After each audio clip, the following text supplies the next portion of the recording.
Can we talk about the one of the best shows out there right now, Found? I am on season 2, and I just want to talk about it because some of the smartest, most capable people I know feel stuck in their careers. They're brilliant, they're praised, even called indispensable, but they feel trapped. And today we're going to unpack why that happens using Found. Because it's a clear example from pop culture that you might have watched. The lead character is Gabi Mosley, and she was kidnapped when she was younger. And I'll get into a little bit more, but it really shaped the way that she interacts in the business she's now in. And think of Gabi as a mix of Olivia Pope, of Annalise Keating. If you watch the newest Matlock, Elsbeth, just all your favorite crime dramas just mixed all together. All my favorite crime dramas mixed together. So let's get into it. In season 2, episode 3 of Found, Gabi finally decodes a message left by Sir. Sir is the guy who captured her when she was younger, when she was in high school. And Sir's a brilliant but controlling figure that has pretty much been in her life for the past 20 years since he captured her, even though she escaped. And in this episode, what is happening is that he kidnapped one of her co-workers, her friends, in essence, her sister. And she's trying to find where he is. And she finally figures it out. So she goes to him.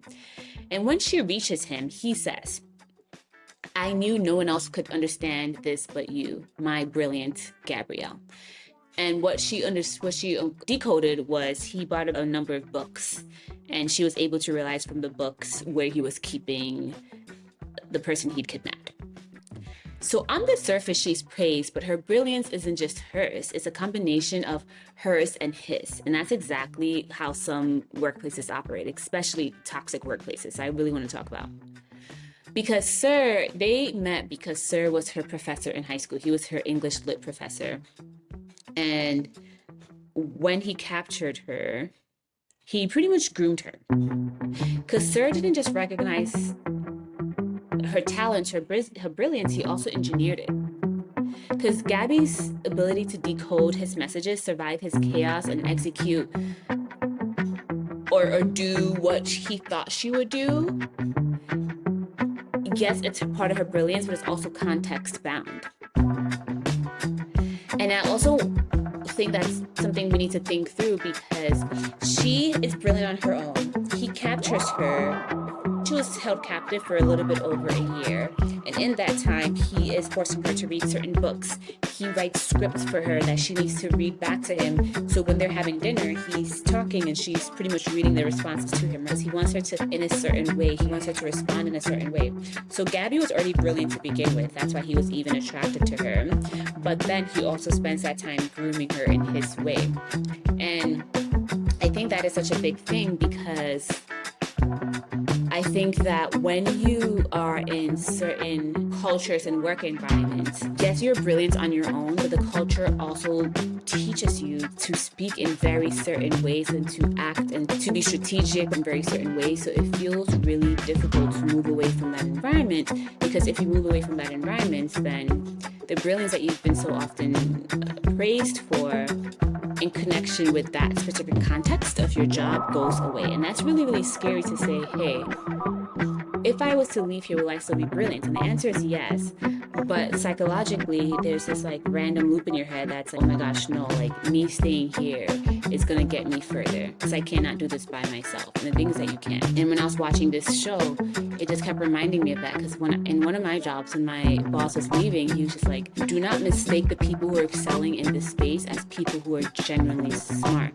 Because if they were to leave this exact environment, they might not do well in other environments. Once Sir kidnapped her and realized that she was not buying into this fantasy of them being together like he thought she would, he changed the way that she was allowed to address him. So he went from being professor or teacher to him telling her she could only call him Sir.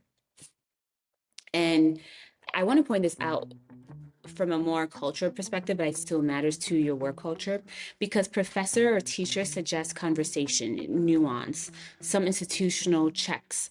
But then when you transfer to call me sir, sir is absolute. It's hierarchy. It's obedience as the main metric. So she is no longer able to push back in the same way you would push back to a professor or teacher, because you're learning. She can only say yes or no. I thought about this because I think about the Ghanaian culture and a lot of West African cultures where honorifics like sir, madame, boss are meant to show respect. But it also does a lot of heavy work where it flattens dialogue. It makes questioning feel like insubordination, and it rewards compliance over creativity. In the case when you're watching Gabi and Sir, her calling him Sir, her changing to that feels more like a cage rather than a liberation to learn and question and grow, which I mean it was. He kidnapped her and she learned how to survive. When she changed over to calling him Sir, she went from being a learner, a child, to someone who was in survival mode. So she learned from him. She learned his form of brilliance so she could survive within that system, not to lead, not to thrive, but to survive. And every time he praised her, he flattered her, he called her a genius, brilliant, it was part of that containment, part of saying, yes, I like when you exhibit your brilliance in service of me and in respect of me. And that happens a lot in careers as well. And even after Gabi escapes 20 years later, she keeps going back to him in a very specific way. And it's not out of loyalty or love, which is what he thinks, but it's more out of recognition. It's more out of, hey, in the work that I'm doing now and in what you do, you can get me further, and I lean on you and your brilliance as well to move me ahead. So Gabi is brilliant within herself, but then she leans on him because she feels like, oh, with him, I can do things faster, I can get promoted faster, I can do the thing I want to do faster, even though he causes her so much harm and mental unwellness.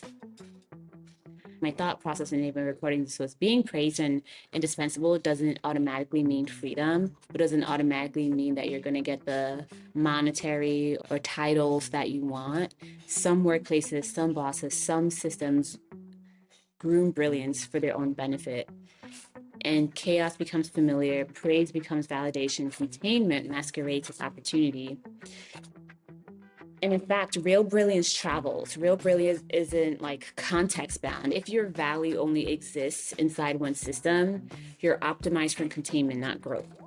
And more likely than not, you are brilliant outside of that system, but because of whatever manipulation or chaotic tendencies are in that workspace, especially in this era of layoffs and all this stuff, it's easy to believe, oh, I must be attached to this, or this is the only place I can thrive, or I can do well, I won't find another opportunity this good.